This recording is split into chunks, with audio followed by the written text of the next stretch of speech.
अस्सलाम वालेकुम नाज़रीन, मैं हूं आपका मेज़बान मोहम्मद फारूक जराऊ। आप देख रहे हैं मेयर न्यूज़। आज हमारे साथ मौजूद हैं एक मुतासरा शख्स ताहिर खान बेग, जिनका ताल्लुक कसूर से है, लेकिन रायगढ़ में भी उनकी रिहाइश है। तो उस हवाले से इनसे बात करेंगे। इनके साथ एक बहुत बड़ा फ्रॉड हुआ है, तो ये मेयर न्यूज़ की एक स्पेशल रिपोर्ट है जो हम तैयार कर रहे हैं। ताहिर खान बेग के जुबानी सुनते हैं उनके साथ क्या फ्रॉड हुआ है। ताहिर खान, पहले तो भाई अस्सलाम वालेकुम। वालेकुम सलाम। अच्छा, आप पहले अपना ताल्लुक करवाएंगे। आपका ताल्लुक कहाँ, किस हवाले से आप क्या अलाइनमेंट आए, क्या क्या क्या हालात आपके साथ होते हैं? थोड़ा सा ताल्लुक। जी, मेरा नाम ताहिर खान बेग है। मैं डिस्ट्रिक्ट कसूर का रहशी हूँ। रायविंड बोलियाना मैंने एक प्लाट खरीद के घर तैयार किया था, तो इस हवाले से मैं रायविंड का भी रहशी बन गया। तो बस वो उसके बाद अगला जो प्रोसीजर है वो ये है कि मेरे साथ ना यहाँ पर बहुत बड़ा एक फ्रॉड। अच्छा, रायगढ़ आप कब रहायश पे तकरीबन 2023 में मैंने घर तैयार किया था, 5 मरला और प्लाट खरीद के। अच्छा अच्छा।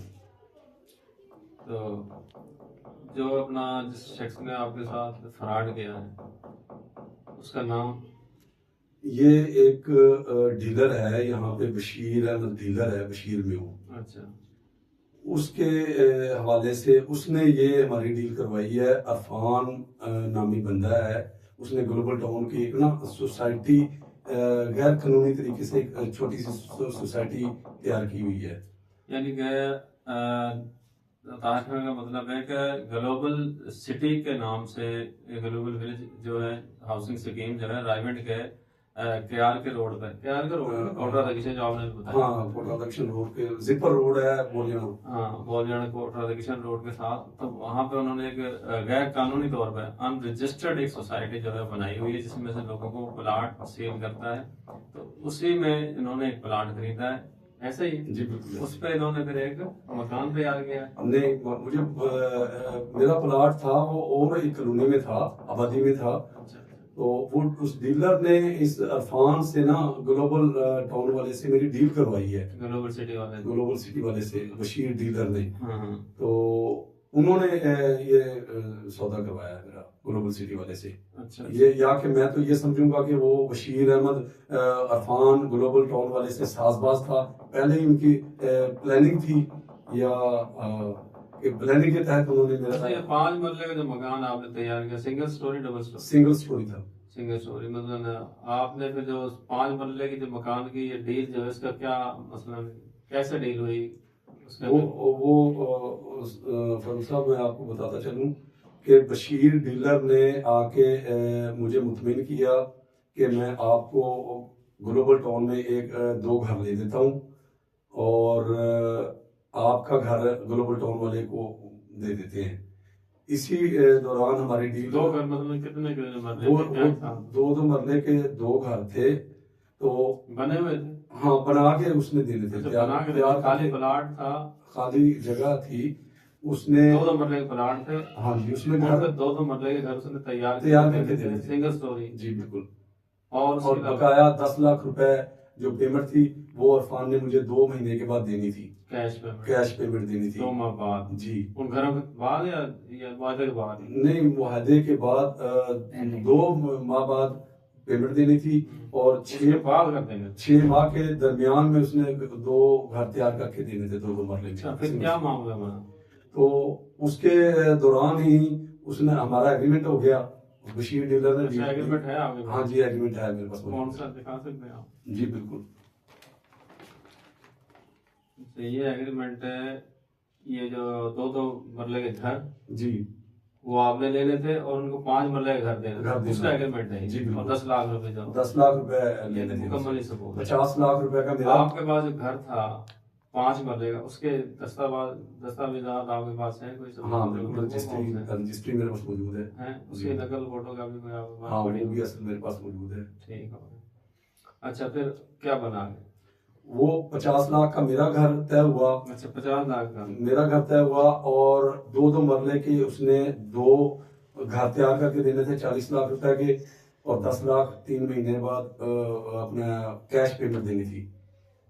उसी दौरान उसने मुआहदे के मुताबिक मेरे घर की रजिस्ट्री इंतकाल करवा लिया। उसने खुद भी नहीं करवाया, किसी तीसरे थर्ड पार्टी को रजिस्ट्री इंतकाल करवा दिया है। और थर्ड पार्टी से उसने पेमेंट भी वसूल कर ली अरफान ने। अच्छा अच्छा।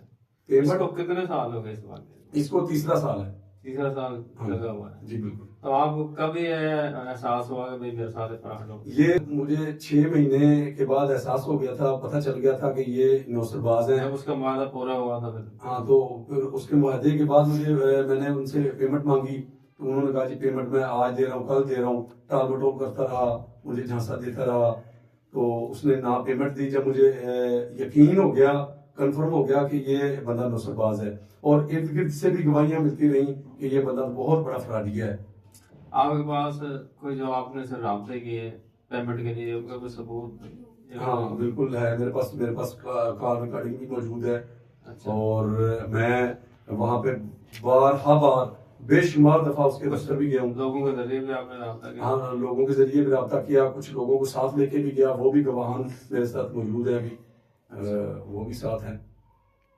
अच्छा, आप जो है आपने जिक्र किया है जो है अपना कुछ अफराद जो आपके मामले में पड़े, क्या वो गवाही देने के लिए तैयार? हाँ बिल्कुल, वो जो मेरे साथ जाते थे, हमारे रूबरू हमारी बातें सुनते थे, वो वाहन बिल्कुल मेरे पास मौजूद हैं। मैं जब पैसे मांगने जाता था, जब वो लोग मेरे साथ होते थे। अच्छा अच्छा, यानी कि वो आपकी गवाही देंगे? जी बिल्कुल।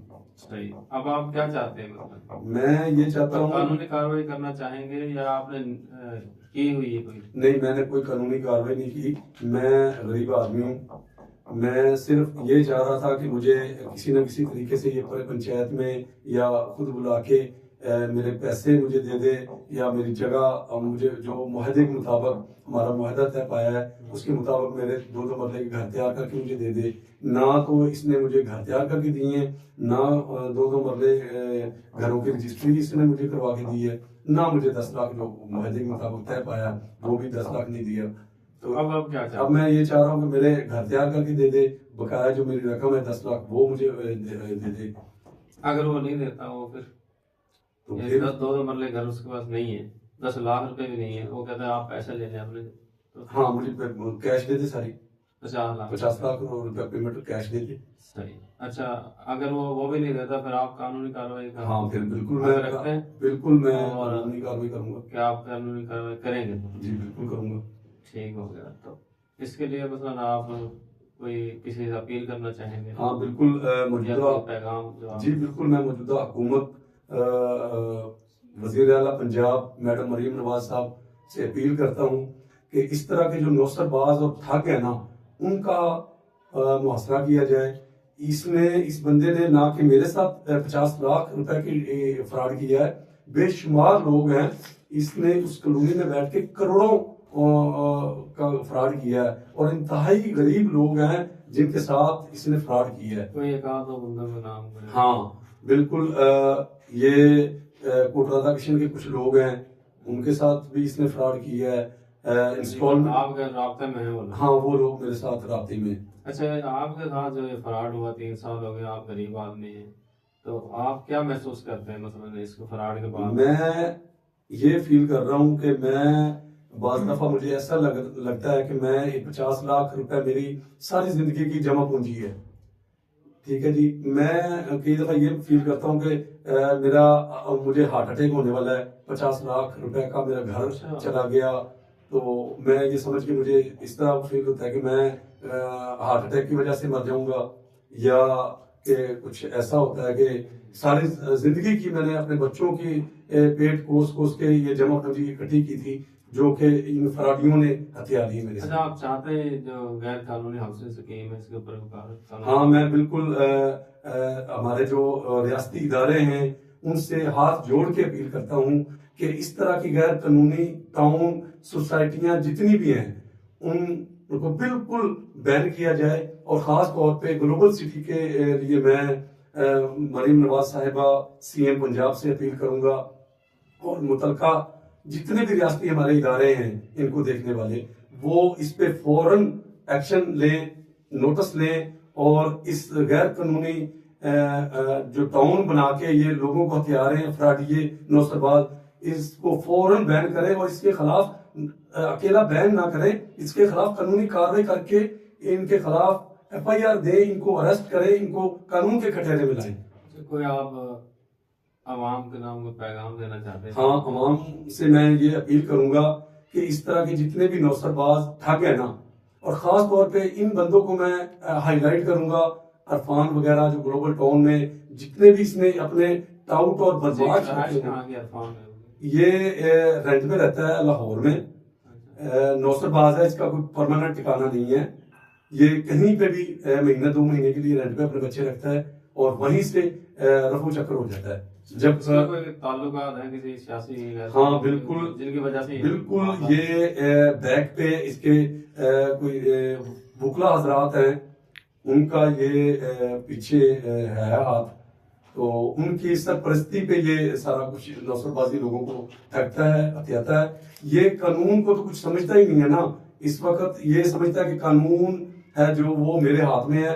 और वहां पे लोग, गरीब लोग आते हैं ना, बेवाएं आती हैं और गरीब लोग आते हैं, उनको ये बड़े आसानी से अपने झांसे में लेके ना उनसे रकम हथिया लेते हैं और बाद में ना उनको प्लाट वगैरह मिलता है ना उनकी रकम वापस मिलती है।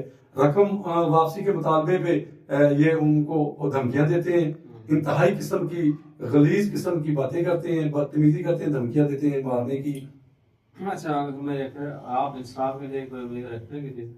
हाँ बिल्कुल, इस वक्त की जो हुकूमत पंजाब है, मैं ये पूरे एतमाद के साथ कहता हूँ कि CM साहिबा है जो बहुत अच्छा इकदाम उठाती हैं और उन्होंने बल्कि ये जो फराडियों के खिलाफ कार्रवाई का है CCD को सौंपा हुआ है, और मुझे उम्मीद है कि मरीम नवाज साहिबा इंशाल्लाह इनको भी कटहरे में लाएंगी और इनकी पूरी तहकीकात करके इनकी कॉलोनी भी बैन करेंगी, ना कि कॉलोनी बैन करेंगी बल्कि इनके खिलाफ कार्रवाई भी कानूनी तरीके से अमल में लाएंगी और इंशाल्लाह मुझे भी इंसाफ दिलाएंगी। जी नाज़रीन, ये थे तारिक मेहुल के साथ फ्रॉड हुआ है। गरीब आदमी 50 लाख का फ्रॉड है, तो गरीब आदमी के लिए 50 लाख बहुत बड़ी एक रकम होती है, बहुत बड़ी अहमियत है उनकी। तो ये आपसे बातें कर रहे थे और आपने इनकी बातें सुनी, तो इनके साथ वाकई बहुत बड़ा फ्रॉड हुआ है। गरीब आदमी वगैरह में अटैक होने वाला होता है कई दफ़ा, तो अगर इनका अटैक हो जाता, अल्लाह ना करे इनको कोई ऐसा मसला बन जाता है, कोई हाथ पाँव में माजूर हो जाते हैं, तो ये इरफान नामी शख्स जो है इसके खाते में दायर गुनाह जाएगा। और जो इसके अपना बेनिफिशरी है ना, जो इनके साथ लगे हुए हैं, जिनको सपोर्ट कर रहे हैं, वो भी इस जुर्म के बराबर के शरीक हो गए। तो उन्होंने मरीम नवाज साहिबा जो है, वज़ीर आला पंजाब जो है, उनसे खसूसी अपना दरख्वास्त की है इंसाफ की, और जो